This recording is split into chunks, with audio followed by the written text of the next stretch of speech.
मैले 1 क्लास स्टुडेन्टलाई 6 र 4 बाट एकदम इजी तरिकाबाट पिकक अथवा मयूरको आर्ट बनाउन सिकाएको थिएँ र उहाँले पनि एकदम राम्रो गर्नुभएको थियो, खुसी पनि हुनुभएको थियो। फर्स्ट अफ अल त हजुर सम्पूर्णमा नमस्ते, मेरो नाम सङ्गत। मैले चाहिँ सानो क्लासको 1 देखि स्टुडेन्टलाई चाहिँ पिकक आर्ट बनाउन सिकाएको थिएँ र उहाँले पनि एकदम राम्रो गर्नुभएको थियो, किनकि मैले उहाँलाई 6 र 4 बाट चाहिँ इजी ट्रिकबाट पिकक आर्ट बनाउन सिकाएको थिएँ र उहाँले पनि एकदम राम्रो गर्नुभएको थियो, जुन हजुरले पनि देख्न सक्नुहुन्छ। डे 1 भएकोले उहाँहरू एकदम रमाउनु भइरहेको थियो र मैले पनि सजिलो तरिकाबाट सिकाएको थिएँ र उहाँहरू पनि खुसी हुँदै गर्नु भइरहेको थियो। बच्चाहरू धेरै रमाउनु भइरहेको थियो। बच्चाहरूलाई पनि आर्ट धेरै मनपर्छ। फाइन आर्ट क्लास बच्चाहरूको लागि एकदमै इम्पोर्टेन्ट छ जस्तो चाहिँ मलाई लाग्छ। मान्छेहरूले भन्ने गर्छन् सानो बच्चाहरूले के सिक्छन् र भन्छन् हरेक लेभलको हरेक तहको मान्छेहरूको लागि डिफ्रेन्ट तरिकाको सिक्ने तरिका हुन्छ। उहाँलाई त्यही अनुसार सिकाउन सक्यो भने उहाँहरू पनि ट्यालेन्ट हुनुहुन्छ। बिस्तारै बिस्तारै उहाँहरूको सिक्ने शैली ग्रो हुँदै जान्छ जस्तो चाहिँ मलाई लाग्छ। उहाँलाई पनि मैले त्यही अनुसार इजी वे तरिकाबाट उहाँले कसरी बनाउन सक्नुहुन्छ र कसरी उहाँलाई बनाउन लागि सजिलो हुन्छ भन्ने तरिकाबाट चाहिँ उहाँलाई मैले 6 र 4 बाट पिकक आर्ट बनाउन सिकाएको थिएँ र उहाँले पनि एकदम राम्रो गर्नुभएको थियो। आर्ट वर्क गर्ने नआउनेहरूले पनि यो ट्रिकबाट गर्नुभएको थियो। यो सजिलो ट्रिकबाट सिकाएको थिएँ र उहाँले पनि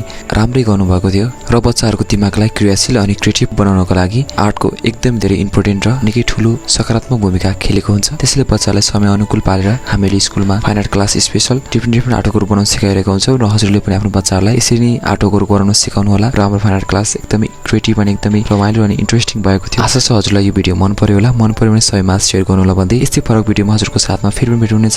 हजुरको प्यारो आर्टिस्ट सङ्गत आर्टमा बित्दिनुहोस्। Bye, take care.